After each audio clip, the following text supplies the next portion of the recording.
Welcome, ladies and gentlemen. Thank you for coming to my channel. Please, before we get the video started, do not hesitate.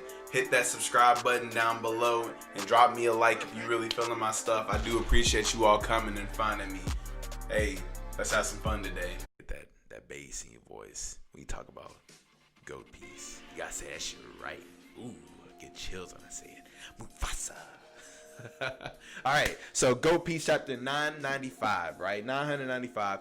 We get some shit pop off in this chapter. The first thing we see in this chapter, we get a different cover page, finally. I'll start, I'm not tired of hearing people complain about it, but I don't really care too much about the cover stories. They don't really mean that much to me. So, it's just a picture of Luffy trying to fucking study with the owl. Whatever, we'll move past that because we already talked about that in the reaction. Welcome to the review.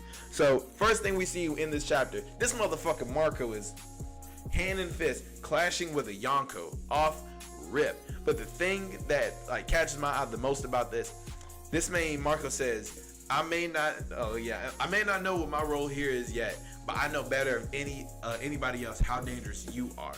And not just that, but Marco's actually damaging Prometheus. And Big Mom asks, why am I losing to mere flames? And Marco he stunts on her. Look, he had a flex one time.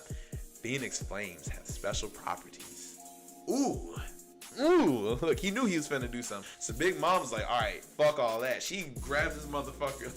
Look, she suns him essentially. She grabs him by the fucking face and says, get him, Parasparrow. So Parasparrow's posted up. Katniss Everdeen ready to let that motherfucker go. Look at her. Look at this man over here looking like Hawkeye. So, motherfucking Marco's getting choked out. Sparrow's about to go ahead and get it done. Next thing you know, Carrot and Carrot's friend show up, and they Nick Fury, Parasparrow gets the mean Nick Fury. No taper, no line. He gets both them eyes taken the fuck out. And, I don't think he's going to get up too quick from that one. Yeah, Carrot cuts the shit out of him, and so does Old Girl. And they're both in Sulong form. So, the thing with this one right here that, I really want to pay attention to, or I really want people to kind of notice a little bit, is the fact that Big Mom, her eyes get wide and she says Sulongs. So she's familiar with this. Right off the top, they're telling me the Minks have been around. They've been around for a block and they're not as new as they are as new to the series. So this is maybe an ancient tribe. Big Mom's been around for a minute. So at least maybe before the rocks, maybe she wants some people to join her fucking crew, try and have that diversity. Ain't too mad at that. So, Big Mom says, all right, fuck it. Parasparrow, you on your own, kiddo. I gotta get on down. And she tells Marco, look, man, if you want to kill me, you gonna have to do it some other time. I ain't got enough soul weapons to deal with you bitches right now. Because, I think she only has Prometheus, but I thought she had Zeus. Or at least, no. Yeah, I don't see Zeus right here. But, we'll see how that turns out in a minute. Now, as we continue to go down, we found our boy... The number 2, we see the Vice Captain Zoro. He's launching the 720 caliber Phoenix against Apu. Apu is still running for his motherfucking life because he knows he is the hottest commodity on the floor. So all the henchmen, even the Beast Pirates are begging Apu to just give them the antibodies because they want to live, obviously. And Apu's like, fuck all that, because if I give it to you, Queen's gonna kill me. I'd rather not. Let's not even play that motherfucking game right there. So he's dipping. This dude says, all right, bet. Y'all want to keep chasing me? Cool. So he starts launching attacks at his own fucking people, at the people he's in an alliance with. Cool moment right here. Diaz, Drake, and Zoro launch an attack at Apu. And I'm a little surprised by this. So Apu ends up pulling out some fucking Tonfa. I want to say it's pronounced Tonfa or Tonfa. Only reason I know these weapons is because I've either seen them in Kung Fu movies or I saw them in fucking the newest Teenage Mutant Ninja Turtles cartoon that and Raph uses them. So he literally, it looks like he hockeys them up and he blocks Zoro's attack. He's literally blocking them both at the same time. And Diaz Drake goes into a fucking hybrid form. So, these motherfuckers are going out. He's trying. I'll give him that. Next. Put some respect on our boys' names. So, Queen is like, yo, fuck you, Diaz Drake, you old bitch ass. As soon as we outed your punk ass, you started running to the Straw Hats like a hoe. And now he's smoking his cigar. take that bitch out. And he's just looking at fucking bounty posters and shit.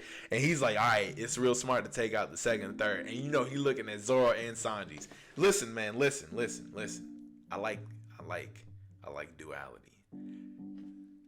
I like both. I like Zoro and Sanji. Fuck it. I just do. So it's nice to see Sanji get a little bit of love because Zoro, because Oda been, he's been getting in some shit.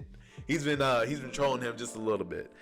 Now, the thing that caught my eye with this right here is the fact that Queen ends up saying, he mentions Judge. So he's like, they've got Judge's son among their group too. Judge Vinsmoke. He says that shit. So now I'm not the smartest kid on the block. Now, immediately, what I'm thinking right here, Queen's a scientist. Yo, shoot me if I'm wrong. Don't shoot me. Please don't shoot me. I'm trying to get this shit off the ground. But Queen is a scientist, right? I'm not gonna say something about the blonde hair. So since he's a scientist and he's been around the block for a while, I think this is just Cage, but maybe he was an apprentice underneath Judge and Vegapunk. So that's how he knows him. That's why he's surprised to see Judge's son among the group. So that's when the wheels the cobwebs start coming off, or they move just a little bit with that theory right there. Then we join Brook and Chopper in the middle of the fray. Brook finds out that he's immune because he doesn't have any blood vessels. He doesn't have any skin. So Chopper's like, you ain't got to worry about shit. But it turns out that Robin notices Chopper is infected. Now, I think I really want to give the proper shout out to the proper person. I want to say BDA Law, BDA Ace, however he pronounces it, whichever one it is. Shout out to you, dog.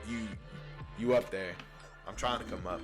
But he points out, he was like, Chopper probably didn't notice it because he's used to the cold. He literally came from the cold. So, of course, he's not going to notice something that's supposed to be making him cold. I thought it was because of his fur. He has, like, this extra, like, he has a thick coating of fur, so it makes sense for him not to feel it. With all that being said, we start to get into, like, the main part. The main thing that caught everybody's eye with this chapter.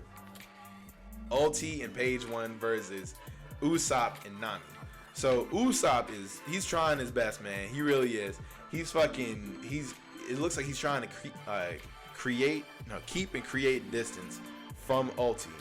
So Ulti and page 1 seem like they're close combatants, and Usopp and Nami definitely prefer long range attacks. So they're already at a disadvantage, especially because these two are Zoan types, ancient Zoan types at that. So they look a little bit out of their league. Fucking Usopp's attack gets eaten up by page 1 to protect Ulti, and then his second attack decommissions page 1 just a little bit, slows him down, but Ulti charges in full fucking throttle. And not on top of that, Ulti headbutts the fuck out of him. Like she hits him with an Ulti mortar. The thing I gotta give Usopp respect, I'll put this in the comments. Fucking Usopp has no armament hockey, and yet he takes a fucking armament hockey to the fucking head from a hybrid form Ulti of an ancient Zoan. Put some respect on his name. He might have got not just his motherfucking skull cracked, but maybe his spine too. But yo, man, you gotta give him respect for taking that hit right there, especially because he has no hockey. He has no way to protect himself. That's all durability, and he doesn't lose consciousness. Put some respect on the boy's name. Now, Nami, however, isn't in the best position herself because she's on the ground off top. So from there, Ulti just picks her up and she starts interrogating Nami, saying, "Oh, what was all that shit you was talking? I heard your captain say he was about to fuck up my captain Kaido." She's like, "You know what? Fuck that. I want you to say your captain will, say my captain will never be king of the pirates. Say that shit or I will fuck you up." And Nami's like, "Hey fam, I'm not trying to catch his head," but Ulti's like, "Say the shit then." So she's like, all right, I'll say it. And Usopp is there and he's damn near, he's conscious, but he looks like he's out of it. He's like, "Yo man, it's okay. Just lie, save yourself. There's nobody, look, I'm about to say nobody wants you to die. It is what it is." And fucking Nami,